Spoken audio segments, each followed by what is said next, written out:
So the number one reason why a lot of trauma therapies will fail, even if they're great therapies, is if we dive into the wrong components too fast. So what you need to do, first of all, you're going to think about targeting the amygdala and the insula. Okay, so the amygdala, that fear center of the brain. This is a difficult area to regulate.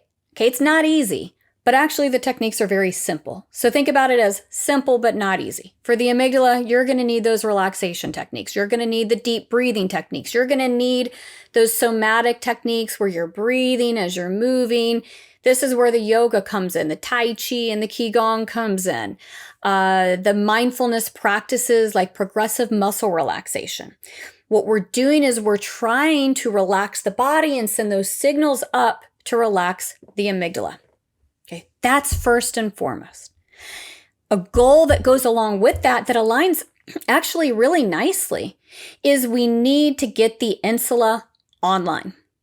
If the insula is offline, the insula is the area of the brain that allows you to feel into internal experiences. If it's offline, you're probably working with someone pretty dissociative. You can think of it like the body and the brain have been ripped apart. Okay, they're disconnected, and you're trying to put the brain back on the body so that we understand and can feel into what the body is doing and what the body can tell us. And the way you do that is really through somatic techniques, which, if you think about it, pretty much the same techniques that you're going to be using to downregulate the amygdala. So the really cool thing, I think, about the way our brains are designed is that you don't have to go brain area by brain area by brain area. If you're doing the amygdala reduction techniques, if you're doing the deep breathing and the somatic techniques, those are the exact techniques that have been shown to be associated with insula activation. So you're going to actually start what we call bottom up, working through the body, sensory motor skills. You're going to be doing more classic somatic techniques, breathing techniques, mindfulness techniques, but focused on the body.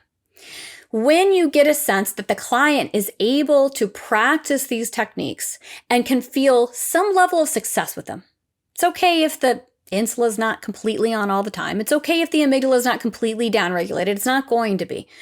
But they've been working on these techniques and they feel a little bit more of a sense of regulation. They might also say they feel a little more clear-headed.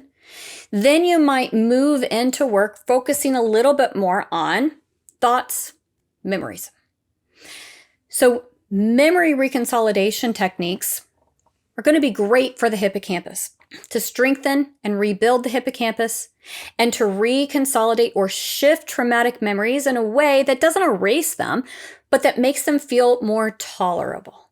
That's what your EMDR is going to be for.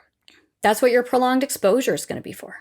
To some extent, cognitive processing therapy, a narrative exposure therapy, any sort of exposure therapy where you're focusing on the trauma is going to fall into this category and has been associated with amazing gains in terms of hippocampal volume going up and activation going up. Along with the memory techniques are, of course, the cognitive techniques, right? Because you're using your mind as you're talking about memories or thinking about memories. It's a good time then also to move maybe into some of that traditional cognitive work. So it might be cognitive processing therapy, where you're considering the ways that the trauma has impacted your life in different domains and how maybe it's compromised your ability to trust people. So maybe you're working on that through these cognitive techniques. Maybe it's more classic cognitive restructuring and ABC sheets. It might also be narrative therapy, putting the trauma back in the context, the broader context of your life, and coming up with some sort of meaning. So working on meaning making and storytelling, which is very cognitive. So now we've moved from bottom up, working with the body to shift the brain, to top down, where we're working with our mind or our thoughts or our memories to change the brain. But starting with the somatic techniques and then moving into memory and thoughts is the order of operations that we need to move with healthy brain change instead of against it. So what it's going to be associated with is reduced amygdala activation, so you're calmer. Increased insula activation, so you're more in your body.